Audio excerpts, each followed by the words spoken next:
ايه اللي جاب ده هنا؟ ايه اللي جابك هنا؟ قف مكانك زي ما انت كده على الوضع ده.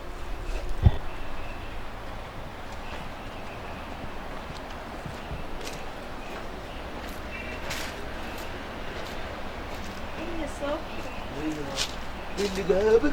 هي دي مقابلة تقابلها لي؟ مش قصة مقابلة، قصة أنا لو اتشفت أم العيال مش هتسيبني. يعني يوم العيال حي. أحسن مني؟ لا طبعا، بس ولا حاجة، بس مش كده. بس دي مش مقابلة تقابلها لي. ماشي، بس اللي جابك احنا متفقين من الأول إن أنت ما تجينيش هنا. صبحي اعرف نفسك، أنت بتكلم مين كويس قوي. إيه بكلم مين؟ لا ده أنت مش عارف أنت متجوز مين؟ متجوز مين يعني؟ أنا اللي عملتك وأنا اللي لبستك لبسك ده، أنا اللي جايبهولك. مالك؟ نسيتيني؟ نسيت صبحي؟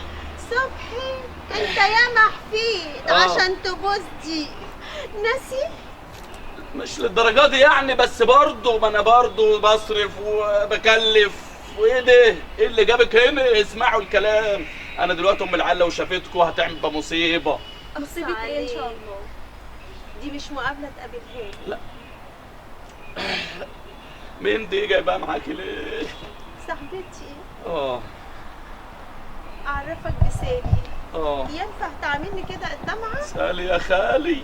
وبعد الوقت ده كله قابلني، المقابلة دي ينفع؟ مش قصة المقابلة دي، قصة حياتي. أنا ببني نفسي وقصة كده. حياتك إيه يا صبحي؟ ما تخلينيش أحطك في دماغي دلوقتي وأنا بفرج عليك أمة لا إله إلا الله. يعني هتعملي إيه؟ هعمل معاك فوق الصح دلوقتي. ولا تعرفي تعملي حاجة، أنا اللي عملتك.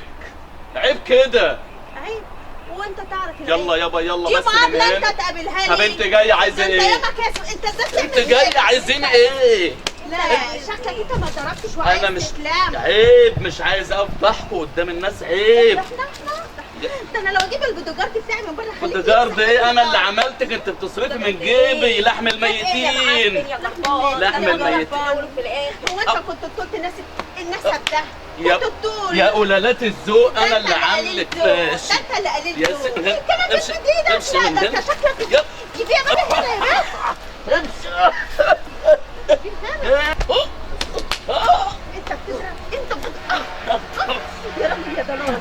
يا راجل هنا يا مرة، انت وهي كهروية. صدق اللي قال اللي ياخد واحدة كهروية. يا كلب يا زبالة. يشوف. مشي من تربيتك مشي من هنا صيعة. يا صايعين يا ولاد الكلب. انا اللي عملتكم. انا اللي عملتكم يا كلاب.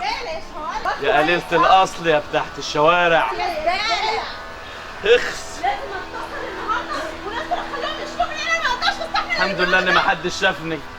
الحمد لله. الحمد لله ان ما حدش شافني. امشوا يا غجر يا المامه. انا اللي عملته. هذا اخرة اللي ماشي ورا الحريم.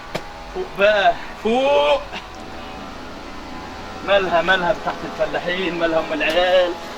كنا بنضربوا بعض في الديره وخلاص ومحدش عارف حاجه. قف مكانك زي ما انت كده على الوضع ده.